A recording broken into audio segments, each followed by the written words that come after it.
one of the most sweeping military operations in recent history. Over 200 Israeli fighter jets launched 5 waves of coordinated airstrikes on more than 100 strategic targets across Iran, including the heart of its nuclear program. The centerpiece of the assault was the Natanz nuclear facility, Iran's primary uranium enrichment site, located 135 miles southwest of Tehran. Although the full extent of the damage remains unclear even now, dramatic footage showed plumes of smoke rising from the area. Additional high-value targets included suspected missile development hubs in Beit Kaneh and key urban centers such as Tehran, Isfahan, Tabriz and Kermanshah. However, Iran claimed that other sensitive nuclear sites, including Fordow, Bushehr and Isfahan, escaped unscathed. But the strikes went beyond infrastructure. Israel reportedly assassinated at least 6 senior Iranian nuclear scientists and eliminated top military leadership in a bold decapitation strategy. General Hussein Salami, commander of the Islamic Revolutionary Guard Corps, known for his threats to Israel and the West. Fereyuddin Abbasi, former chief of Iran's Atomic Energy Organization. Ali Shamkhani, senior advisor to Ayatollah Ali Khamenei, killed in a strike on a Tehran apartment. Major General Ghulam Ali Rashid, commander of Khatam al-Anbiya Central HQ, and senior nuclear scientist as well. Israeli Prime Minister Benjamin Netanyahu framed the assault as a blow to Iran's regime, not its people, saying the operation aimed to prevent Tehran from crossing the nuclear weapons threshold. The Secretary General condemns any military escalation in the Middle East. He is particularly concerned by Israeli attacks on nuclear installations in Iran, while talks between Iran and the United States on the status of Iran's nuclear program are underway. The Secretary General recalls the obligation of UN member states to act in accordance with the UN Charter and international law. The Secretary General asks both sides to show maximum restraint, avoiding at all costs a descent into deeper conflict, a situation that the region can hardly afford. What the UN Charter says is it goes in the sense of the peaceful resolution of conflicts, not for violence, not for attacks. We need military de-escalation. That is what is more important at the moment.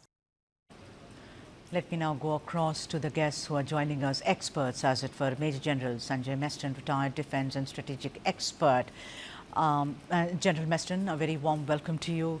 You know, people want to understand the entire preemptive attack, as it were, by Israel on Iran. Of course, the UN watchdog on nuclear armament had also said that Iran was indeed kind of, adding up to its nuclear weaponization. But I want to ask you a question which a lot of people have been asking each other in the newsroom, for instance, that if nations begin attacks on each other, then what happens to those organizations which actually come in between and mediate? Do you think this is Israel's individual decision to make this attack? Major General Meston. Good afternoon to you. Very pertinent issue. The fact of the matter is that is Israel's individualistic action. There is no denying of the fact. And the fact that Secretary of State Marco Rubio also stated that it is a unilateral decision by the Israelis. But nevertheless, I think the Americans had an inkling. President Trump had ordered evacuation of certain embassy people from Iraq and certain Middle East countries. And also the newspaper report for that anything is possible. And even if you remember, President Trump had given a 60-day deadline earlier, for the talks, and the talks were also going on. The 6th round of the talks was to happen in Muscat just on this Sunday, which again perhaps was not making any headway. And if you see Prime Minister Netanyahu's morning statement, he was very, very clear that he even was telling United States that it thanked their diplomatic efforts. And since that has also not made any headway, apparently Israel has taken a unilateral decision. Now, why it has taken this decision is Prime Minister Netanyahu has quoted even biblical references from the Moses time. So basically the thing is, firstly, the name of the operation is Operation Rising Lion. Now they have done this operation, I would say not this operation, since 7th October. I think now if you see in the larger perspective, two major operations have happened. One is, I would not use the word decimating, but to quite an extent, hitting Hezbollah, Hamas, Houthis, and of course in Syria, whatever has happened, the regime of Sadat has been toppled. So all these ring of fire, which he was talking about, Prime Minister Netanyahu, even in the United Nations address on 24th October, he showed that map also, ring of fire. But the ring of fire emanates from Iran. And therefore now their target was Iran. And apparently the diplomatic talks, which I was mentioning, were going through, but not much of headway. And Iran was also quite stubborn and obstinate on that account. And the latest reports of the IAEA that Iran is not following the nuclear proliferation protocols, and they are now going to have another enrichment plant, which will be the third one. And obviously, the enrichment purpose is basically to have nuclear weapons, and that was the intent. So therefore, that is the reason. And it's a well-stated fact. Iran has always stated that we wipe out Israel from the map of the world. And therefore, based on that, they have taken this decision. It's a calculated and a risky decision, but nevertheless, in their national interest, they have taken. Yeah, also Lieutenant General Rameshwar Roy has joined us, who is the defense and geopolitical expert. General Roy, thank you very much for making the time. General Roy, I was just speaking to General Meston, and he spoke about how it seems to be a unilateral decision taken by Israel so far as Iran is concerned. But isn't it also true, and I was asking him, then what happens to mediating organizations across the world? They seem to be like sitting ducks, but I'll speak to you about that later. But I want to ask you, Lieutenant General Roy, isn't it also true that Iran has for the longest time used its proxy organizations, much like what General Meston was talking about, whether it's Houthis and other organizations, to attack Israel, also constantly nitpicking on Israel and being very aggressive and belligerent and saying that they shall wipe the name of Israel from the map of the world. And third and most important is that doesn't seem like an empty kind of a threat here, or a paranoia or neurosis being shown by Israel, because apparently Iran is building its defenses even, until very recently. So the threat was not just a perception, but it was a real-time threat. Lieutenant General Roy. You see, the issue is that, when you have two adversaries, not having the common boundaries, but separated by quite a distance, landmass, then the situation has to be read very differently. In this case, what has been happening is that Israel has been constantly under a lot of pressure due to their unilateral action that they had initiated against Hamas and Hezbollah. We well know that Hezbollah's support comes basically from Iran to the tune of nearly $100 million every year. Now, once that started, they have been able to degrade both these outfits to great extent, no doubt about it. But the point is, the offensive was not making much of a headway, in the sense that Israel was still not able to get the aim that they had set out for themselves. That is issue number one. The second issue is, while Iran may be involved in issuing out those veiled threats, but to my mind, it was not really in a position to so-called carry out the threat of wiping off the Israel from the face of the map. Therefore, they cannot really be taken in a manner that they were meant to be. Israel, in all probability, has taken it at its face value. Therefore, as I read the situation, the third point is, to me it appears it is quite a needless escalation at this point of time, should it go to those levels. But yes, the Israel probably had two aims in mind. Firstly, it is not a unilateral action of Israel alone. It has a backing of USA. Let's be very clear about it.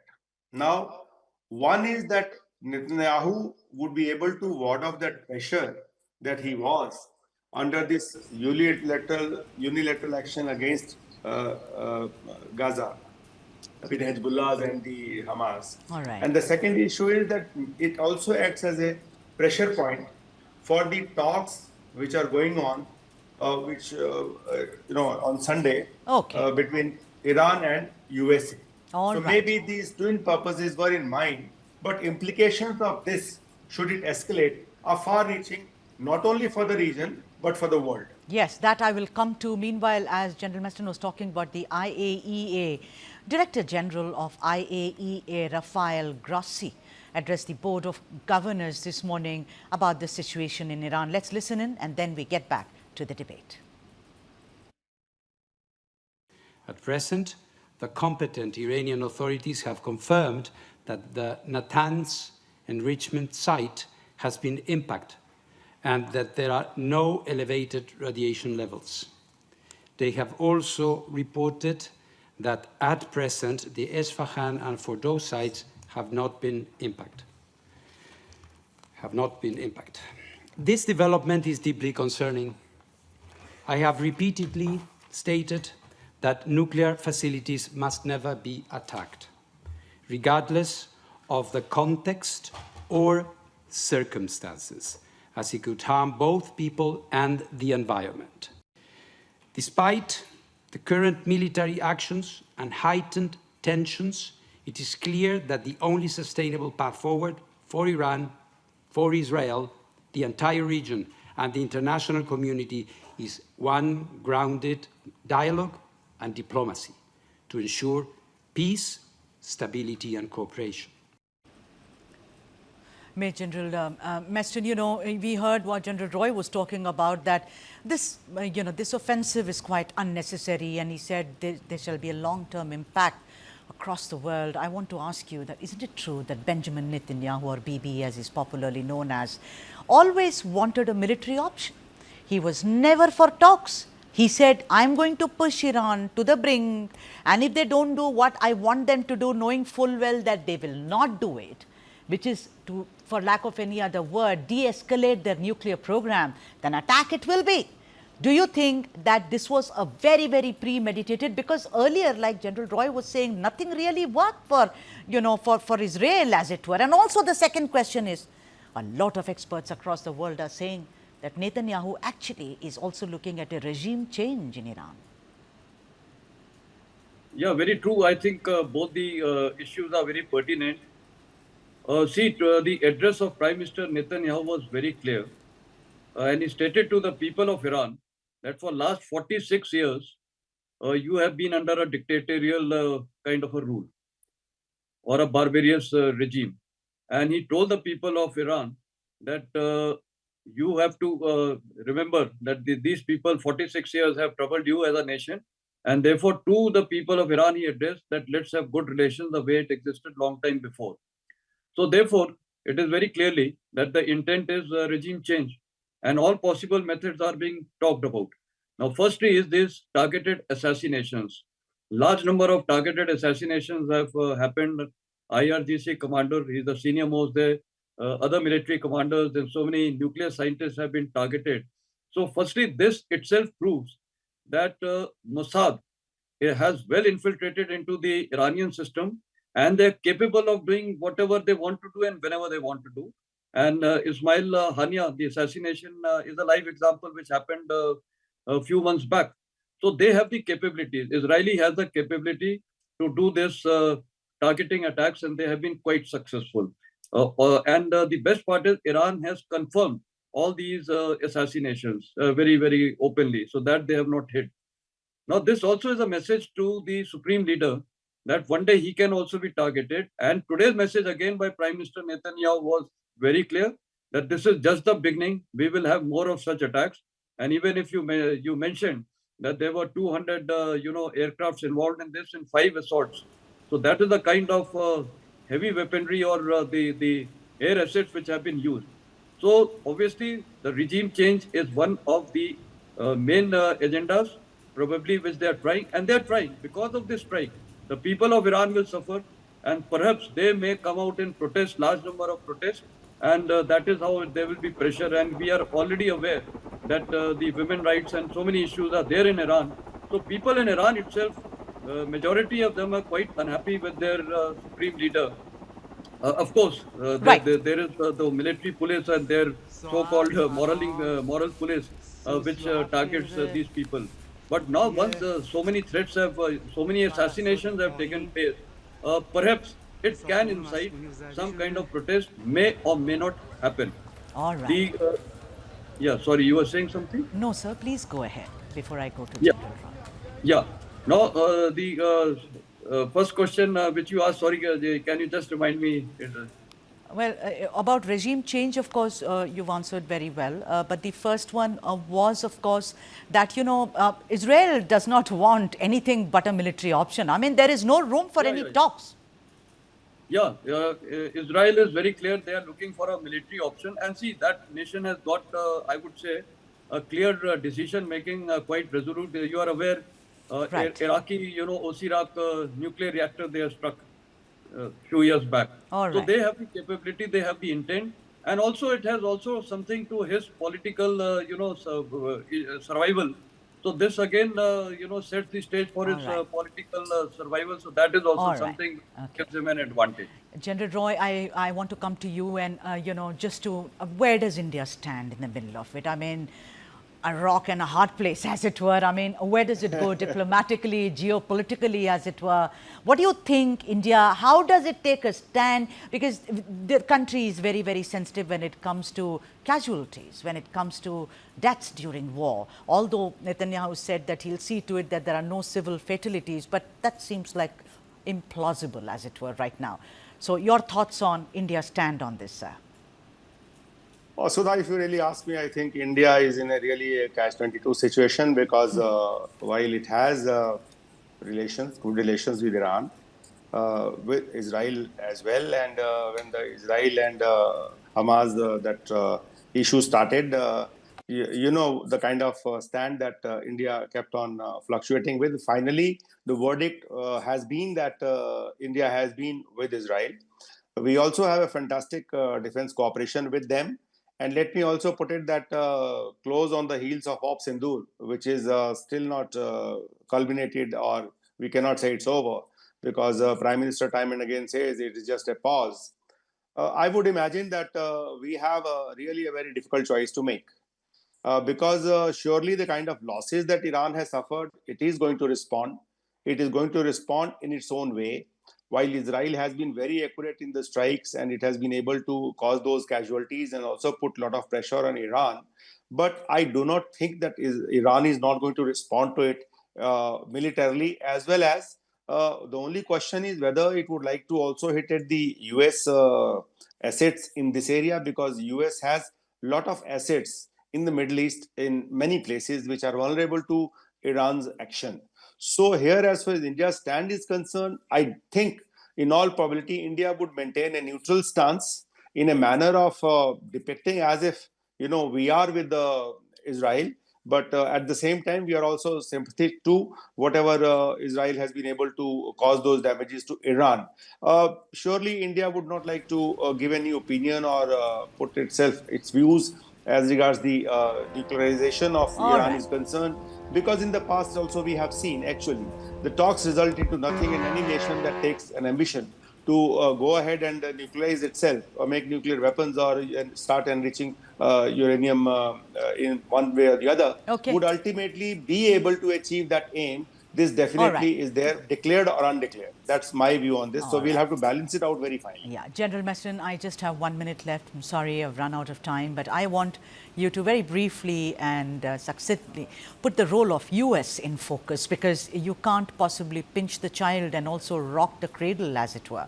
They said we are not somebody who has, Trump is very clearly not saying that, I've lent a shoulder to Netanyahu. On the other hand, he's very, very aggressive and belligerent when it comes to Iran. Yeah, very true. For the world, the US stance is that we are not part of this. But let me tell you, both Israel and United States, they have a tacit understanding. Nothing can happen without the approval of the United States. So that is why he stated Marco Rubio that it was a unilateral decision. But the fact of the matter is, yes, the approval has been given, which United States will never declare it. So I think both have jointly done this in whatever manner it is.